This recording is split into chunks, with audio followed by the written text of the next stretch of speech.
Director, and today is February 11th, 2007, and we are here at the Daley Ranch house in Rancho Bernardo through the courtesy of Gail and Lee Sorrell, whom we thank very much for their hospitality today. We are going to be interviewing some very important people from the early history of Rancho Bernardo, and seated in front of me are Mr. Donald Daley and his wife Tony, Dina Renda, Bob Williams, Elizabeth Rizzo, and Mr. Ross Rizzo. To start out with, I'd like to ask this question. In 1961, at this place where we are now, important documents were signed. This agreement was to start in motion the planning of a new community, which is now known as Rancho Bernardo. Mr. Daley, can you tell us about that day and what month it was and who was here and where was this agreement signed? Well, you know, the Daleys always like to have a party. So we suggested that they come out here to sign the agreement.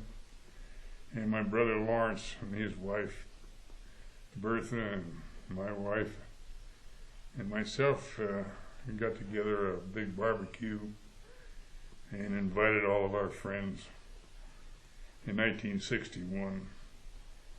And I think it was late 61, if I'm not mistaken. I kind of remember. But that was what happened.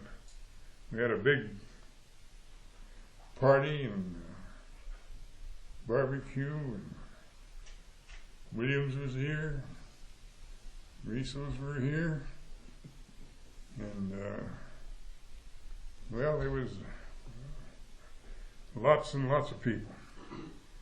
We had the I think the mayor of San Diego, the supervisors, and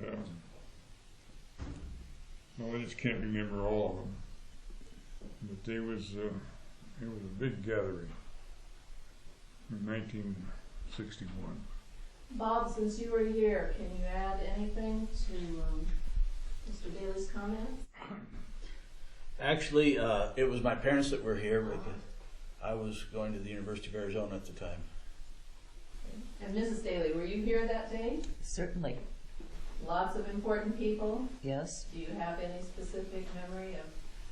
You didn't mention Mr. Hahn and Mr. Summers. Well, the people we signed the agreement with was two developers that came to us after they found out that I wanted to subdivide this property. And the only reason that we took it into the city of San Diego was we couldn't get any water from the county. So water was the main ingredient for starting the development to start with. The Hahn and Summers were as the architects or the Developers. huh? Were they the developers? Yeah, they was the developers and the guy that owned Lucky Five. Oh. The guy that owned the Lucky Five, do you remember who that was? He was the architect. Luckman, wasn't it? Luckman. Huh? Luckman. Charles Luckman? Yeah, Charles Luckman was the one that laid it out. And laid the whole the thing out. And one of the things I insisted upon was everything be underground. That was kind of an argument because it was kind of expensive, but I went out and I got everything underground here as far as utilities and whatever. It was the first one in San Diego. First one in San Diego. Yeah, it was the first big subdivision in San Diego that had underground facilities for the whole. So that kind of kicked things off. Originally, it was going to be place for retired people. And then it kind of changed, and the part kind of south was for retired people of the main road coming in, and the rest of it was for housing. So it kind of worked out real nice, but I don't know if anybody remembers here, but the 1960s was kind of a dull time for the economy was kind of in the pits around San Diego area, and about the only work that was going on around town was the work here at Rancho Bernardo, what Daley Corporation was doing. In other words, I put myself in business for a while. Let's talk for a minute about this house. Can you tell us why your family chose this particular place for the ranch house here? This is the place my brother chose. He wanted to build a house. Originally, he had built another house down below down here. I can't tell exactly where it is. Right now, it's right below the end, where all the yards is for the maintenance right in there. All that was all the horse barns and the corrals and everything else, if you can imagine that. Yeah, that originally there was a shack there. It had 2 bedrooms. One of them you could enter from the main room that was a mess hall, and the other one was from the porch.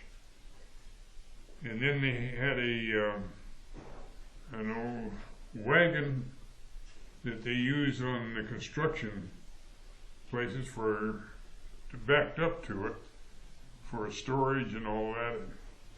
And that shack was really a shack. But right after the war, my uncle wanted my brother to come out here and take over this ranch and all the rest of the ranches. So he built a new house, which is, I don't know if it's still there or not. Gone. And it was exactly the same layout as the old shack, but it was a nice house that my brother and his wife lived in until they decided that they'd like to have a better house when their son was growing up. So he came up here on this hill and decided that this was going to be a good spot for him, and this is where he decided to build. Was there an architect for the house? Oh, I doubt that. I could not answer that. I don't know. But We're brothers. Yeah, They used to do all the adobe. This is all in adobe. The whole house is made out of adobe. yeah, and they're made right here too, Yeah. right on the spot. So it was kind of a layout that he maybe got from Weir. I'm not sure. Continuing on with Mr. Daley, we're very interested in the ranch operations before even this house was built. Would you tell us about the livestock and the crops that were grown here, and who were the cowboys who were working out here, and did they live around here, or? Mainly, the farming was done here was for oat hay and barley. Oat hay was all done in this area over towards the winery, and the barley was done on the adobe hills back there where they could run a thresh machine, and it grew the barley better because it had more moisture. But anyway, they would plant oat hay, to make oat hay, And they would be at the ranch here when they was planting. They would be about 50, 60 mules that they use to do the planting with. And they would be anywhere from 20 to 30 men here. Now, these men didn't have, they had barns down there that they would sleep in and saddle rooms and stuff like that. But they all brought their own bags and their own sleeping gear. And mostly these men came from the Indians reservations and the Mexicans that was in this area at that time, several of them, as I remember. But there was several Indian fellows that came to work on the ranch.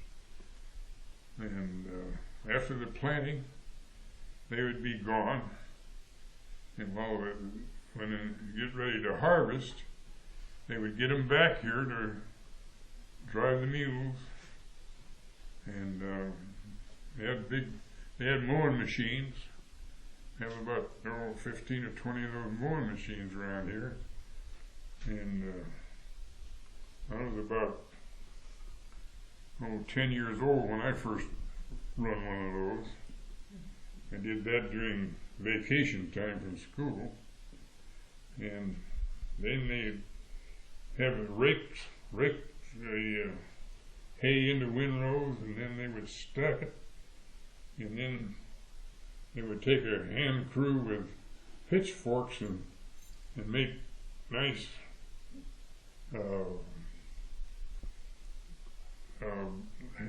hay piles out of it.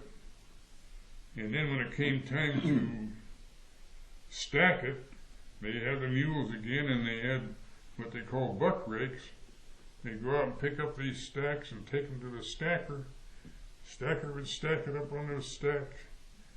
And there'd be a guy up there putting it around.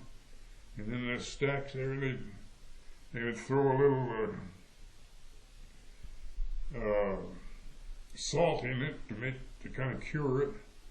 And then that would sit there until, maybe midsummer. And then they would come with the balers, pull them up with a stack wagon. They'd pull up next to the stack, had a big tripod on it, had a guy up on the stack with a fork called a Jackson fork, and the other from the baler over to the wagon with a drive line that run a spool, and he would pull the hay down, and then there'd be two guys on the wagon that would feed the baler. Then there would be a man sticking the wire through, and then there'd be somebody underneath pushing the wire back, and guys would be having to throw a block in every so often to cut off the bale when the bale was done then. And then when they come out, they would be stacked again as bales. And then that took another crew, generally just about 2 or 3 guys, to haul that into the barns and stuff around the different areas. A lot of it went to Hamul Ranch. A lot of it went to the Upper Ranch at Escondido. And but you got to remember, at that time they had about 30, 50, maybe 50 or 60 head of mules, and was doing all the work with those mules. And at one time, I guess I was about 10, they drove those mules from here to Hamul. We drove them through what is Miramar there area, through Santee, through the Scripps had a ranch there, and then through the El Cajon Valley. We had a hard time keeping the mules out of the grapevines, because that's always grapevines over there then. And we'd get them on to what was 94, and after you got to the little spot in Hamul there, then there was dirt road onto the ranch. But that's what they did with those mules. How long did it take? Oh, we started right at daybreak, and then take all day into the night to get them where we wanted to go. So, but the farming situation was a big operation here. You got to remember that there was a lot of livestock all over the country, and they all needed hay, and they all needed grain, and of course in the 30s it's changed. We started doing most of the work with tractors, and it eliminated a lot of help. So, some help that we had planting, 20 men or so, would be 1 or 2 men would be doing all the work with tractors. So we farmed this place. I say we. My uncle farmed this place until we farmed it, and my brother farmed it. And That was George Daley, right? yes. He's the one that started all this. He bought this first part of this ranch, I think, from Riverside Cement Company. And I don't know how they got a hold of it, but I believe it was when they built that dam down there, Hodges Dam. That he leased it from them for a long time because he was using a lot of their cement. So he leased it for a long time before he bought it, and we finally talked him into selling it to him. Bob, how are you involved in this Daley Ranch operation, and your parents too? We were next door neighbors. We bordered the Bernardo Ranch on the east, and our ranch now was what is now Valverde and Green Valley, Silver Saddle, and so we were neighbors and friends, and we came over here a lot for dinner, and well, I can remember it might have been 1952. We came, my dad and I loaded our horses real early one morning and came over here, and there were fellows from the other ranches, Russell Peavy from the Penasquitas Ranch, and Bertha fixed us a big breakfast in that kitchen in there, and about daylight we kicked several hundred head of steers out onto 395, which is Pomerado Road, and drove them down to the back end of Camp Elliott, which Lawrence had leased for grazing. And then once we got down there, we lowered our horses into trucks and came back, and by that time my mother and the other wives had brought in food, and Lawrence barbecued steaks, and we just had, it was a Sunday, we just had a real nice day. Mrs. Daley, how were you involved in all of the business operations? I was just the housewife. He was always there. Always there. Okay. And now let's talk about the Bernardo Winery.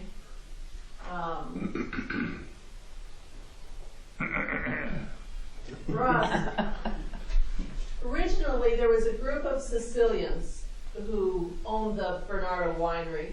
How did they come to select this part of the country? Was it because there were other wineries already established here in the area? I know at one time there were more than 40 wineries in between, I think, Escondido and Rancho Bernardo area and Poway. Is that the reason why these Sicilians The came? main reason, the other reason was, at one time there was an Indian encampment ground on the other side, more on Spola Road. Well, when they dug down through there, they ran out of water, so they came back over on this side of the hill and started planting the grapes and dug a well and put everything in there. That's why the original winery started right there where it was.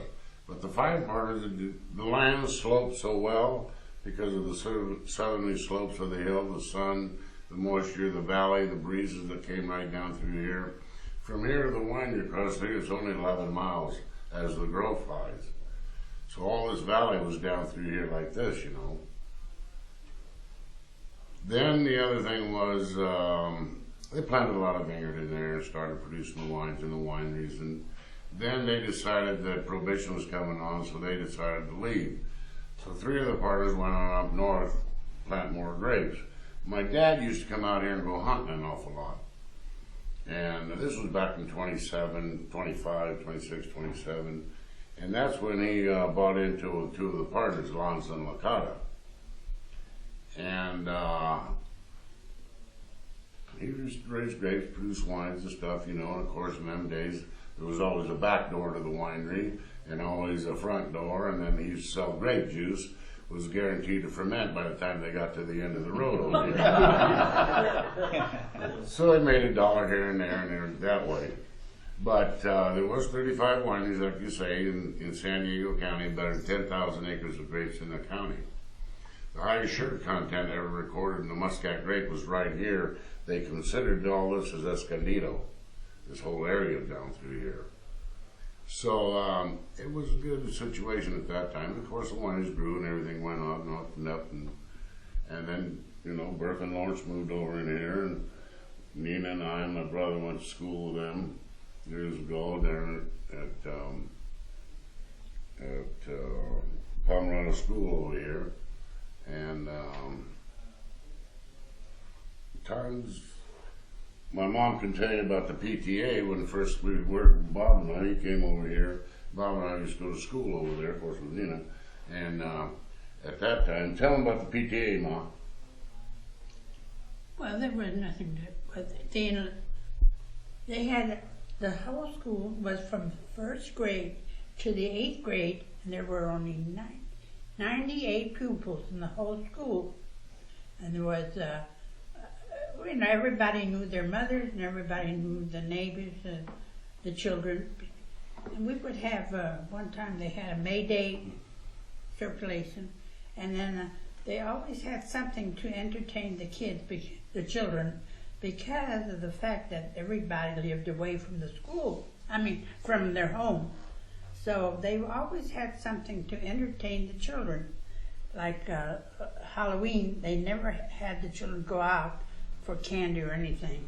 Everybody was met at the school and they had a dance or whatever, but you could dress up as you wanted Halloween in Halloween clothes. So that was. You mentioned when you first started the PTA. Oh, well, the PTA, after certain years, we were, of course, you had to be waited on and voted on. Mrs. Daley, Williams. What's her name? Williams. Yeah, Betty. Mrs. Williams was chosen president. Bertha Daley was chosen vice president.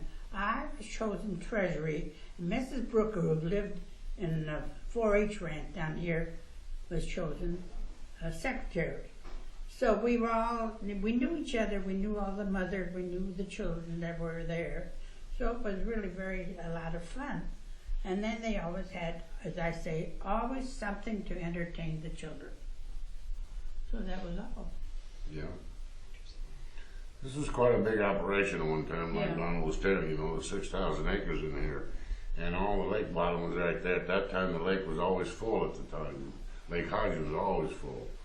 And dams over here and over there. And we were very fortunate to be neighbors with the Daleys because we used to ride horseback all over the whole area.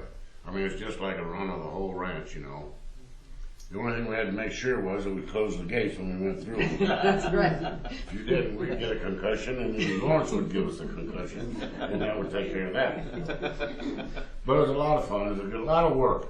A lot of work in them days. We used to butcher our own hogs, butcher our own beef, you know, lamb, whatever. We'd share, work with each other and everything else. And it was tough, but it was a good life. You know, but still, you used to have to hit it all the time. One time when they had the branding of the cow, they had a big, Every year they branded the calves, and there was big corrals down there in the bottom, and we'd go over there and help bring in cattle, you know, and butcher what they would do is take and brand all the calves, you know. Well, then they have a big barbecue, like you said, right after that. Another big dinner went on, but that was quite a deal. A lot of people come around. Bob used to help work branding cattle and everything else. It was good. I imagine it was the partners, the Sicilian partners, who did the original plantings, and those were mission grapes. And then did your father continue planting, or was the winery pretty much established at that time? The majority of the vineyard was in, but they had not only planted the mission. Of course, the mission, you know, San Luis Rey mission down here, not San Luis Rey, but San Diego. The missionaries brought all the grapes in. So there was about 20 different varieties of grapes that were planted out there at the winery at the time. A lot of the Garignano, the Mission, the Black Morocco, the Rosa Perus, the Muscats, the Golden Chassis. All these were planted in different sections of the winery. Of the 350 acres was total out there. And at one time, this was a Spanish land grant. And there was an awful lot of, grazing of cattle and sheep and goats. And as a matter of fact, my dad used to tell me when he first came here, up on the hills back in the back where Old Coach Road is up in there was a lot of mountain sheep. There were and goats would run around wild up in there. And of course that made it just right because he enjoyed eating those. But that was quite a big deal. Mrs. Rizzo, when you first came here, what was life like? Where did you go shopping, for example? Or on most of your vegetables and the cattle you grew that right road there? were growing on the ranch. The vegetables, no. My husband used to plant everything. All you had to do was to go out and get onions and garlic and vegetables of all kinds. But he used to go to to San Diego for his winery, you know, to sell wine. And he always went to, what was that? The Falcos. Falco store. And he used to buy Little boxes Italy. of spaghetti, whatever we needed, and cheese, whole cheese, and just everything that we needed. We never needed soap and sugar, 100-pound sugar, 100-pound of flour. I used to make homemade bread, and that's all we had. We didn't have gas then, but one day I went to when the ranch here started up, I went to the electric company, and they said that I had to pay $5,000 deposit, and whoever would take from the pipe, wherever it was, to cover this $5,000. But at that time, I don't think people had that much money, or very much money anyway. So that was forgotten. So we always had a kerosene lamp, stove. So that was it. They brought power into the winery first because the main line went across down, of course, Old Coach again. Then they took it to the winery, and then from the winery they brought it over here to the Daleys. We didn't get the electricity until 1945.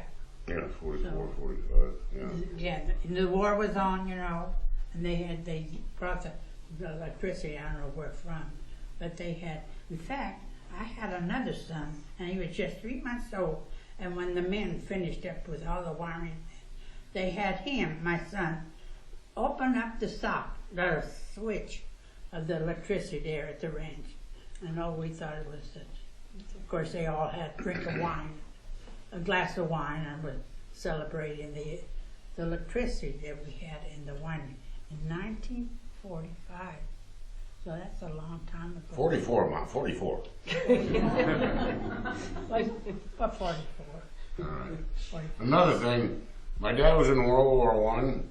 When he came over to this country right after that, when he was 21, he had a couple other businesses down there in Tijuana. When he came out here one time, when the war started, the government called him. They said, we want you to come back into the service again, and this and that and everything. He says, he says, really, I just bought the winery, I just got married, I got a little son here, and this and that. They said, well, all right, you raise the vegetables for Camp Elliott. Well, at that time, George Daley, we used to call him Uncle George, he gave him back 40 acres of ground down there on right this side of the winery where the golf course is, and my dad planted all that in vegetables, and that's the way he used to take them down there in truckloads of vegetables of all kinds. And he got out from going into the service, but he still had to raise the vegetables. But Uncle George gave him that piece of property. Remember that? Yeah. So Nina, how about you? What was it like growing up at the Bernardo Winery? Actually, now that I look back on it, it was really wonderful. Growing up was not all that exciting because I had two brothers, and my father never allowed my mother or I to work in the winery or at the winery at all. So what we did do was a lot of canning during the summer. I remember that. My father planted everything, and my mother was an absolute saint. She canned everything.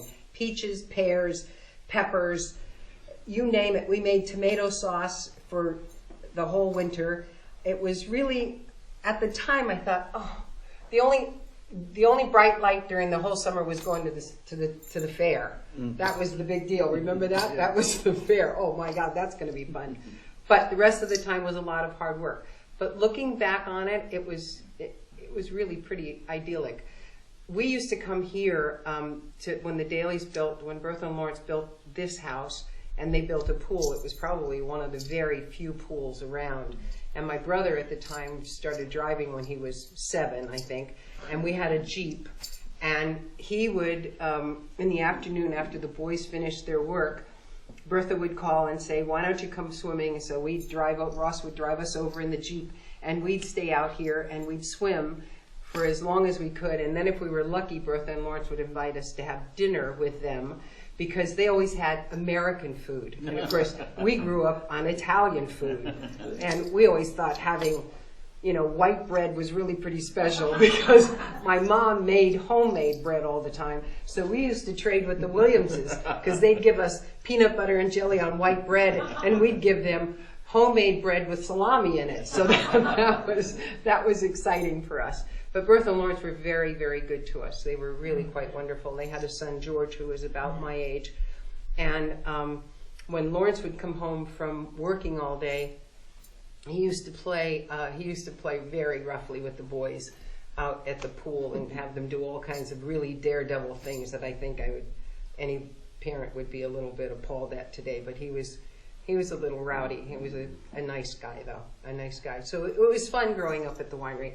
My recollections of this house was that it was really quite wonderful. It's changed considerably since we were here, but this was their living room, and I remember that their television was here. When Lawrence would come in at night after work, there was a bedroom in the back. He'd shower and change, come in here, and Bertha had this huge tray that had all his food on it and every condiment that he might have needed, including toothpicks, and she would put it on his armchair, and he would sit and watch television and have. It's interesting what you remember, as a child. I also remember when this house was, they had the housewarming party. Do you remember that, Mommy? Yeah. New Year's Eve. It was New Year's Eve, and I remember as kids we had pots and pans, and we were banging them together, walking around the house to celebrate the new house. Some of you are. I mean, you didn't have to dress up in Sunday clothes. Right. So everybody came, and it was really a lot of fun. Very big table. They were wonderful years. They were very good friends. And that's how we met Tony and Donald, because they lived at the time in La Mesa. and then they ultimately moved to Hamul, and that's how we all became and are still very good friends. But Mr. Daley always came to the ranch, for dinner. My husband was a good cook. I'm not a cook at all, but he was. And he used to make raviolis for Uncle George or homemade pasta or something that he liked, and he would come, he and, whatever her name was? Marion would come and have dinner with us, And George and Marion would say, "Oh, George, do I have to stay up all night waiting on you?" And say, "Oh, well, these are so good. I just hate to give it up, But it was really a lot of fun to have them come. And then he and I mean, the couple and us went to Mexico to Ensenada overnight, Saturday overnight, and we met them down at their place down on Murphy Canyon. And from there we went to Ensenada. We stayed there overnight, and we came back the next day. So we always had, and Mr. and Mrs. Daley always had presents for my children. In fact, they bought Roxy a pair of a chaff, remember? Sure. Every, for their birthdays and for Christmas, they always had gifts for them. So, we were just like that. And Bertha, here and there, we went, a lot of time, Bertha would come to the house and she'd say, "Oh, gee, I hate to go home and cook for the workers." And I would say, "Bertha, go home, go cook for the workers, then come back and you have dinner with us," with Lawrence and George, of course. So we've always been very, very close with the Daleys.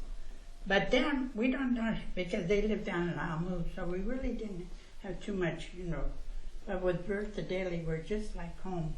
She came over here, they would come over there. So we were very, very close with the Daleys. And Uncle George. In fact, Uncle George, I always used to call him Mr. Daley. So he'd say, "Elizabeth, why don't you call me George?" But I said, how can a man of your dignity, and you're tall and all, I said, "I just can't do it." I said, "Italian people don't associate with, So I said, "You know what? I'll call you Uncle George, and that'll be just like I'm one of your nieces." He said, "Okay, if that's the way you want it, then that's the way it'll be." So really, but he was a wonderful man. Do you want me to hold that up for a while? You're getting tired of this, huh? That makes two of us. Mr. Daley, let's go back for just 1 minute to 1961. Several people had this amazing vision of a new community right here. Did you ever imagine at that time how many changes would take place in the next 40 years? No, I didn't. No, It's amazing to me that what's happened in this whole area. I expected this to be a good development, and it turned out to be a great development, as far as I'm concerned, and it was a start of the suburban area, coming out of downtown San Diego. The thing that amazes me now is how far it has come. This 4S ranch over here is just about completely done. Of course, this area has been finished for, I don't know how many years now. But then this Penasquitas ranch was another big cattle ranch, and it's built all the way to the ocean right now. This, when you look at this ranch and 4S ranch, and it's built all the way to Rancho Santa Fe, and down the other way it's all the way to the ocean. Who could have imagined anything like that, 60 years ago, 50 years ago or so, You couldn't imagine anything like that. Escondido was one main street, you know. Now look at it. So it's just amazing. You just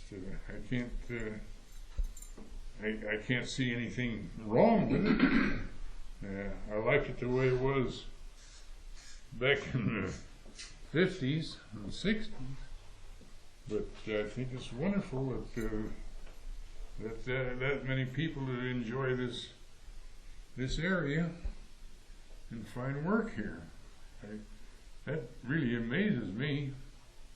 Donna, you know what they used to say? They used to draw the sidewalks in on Saturday night at 8 o'clock sharp.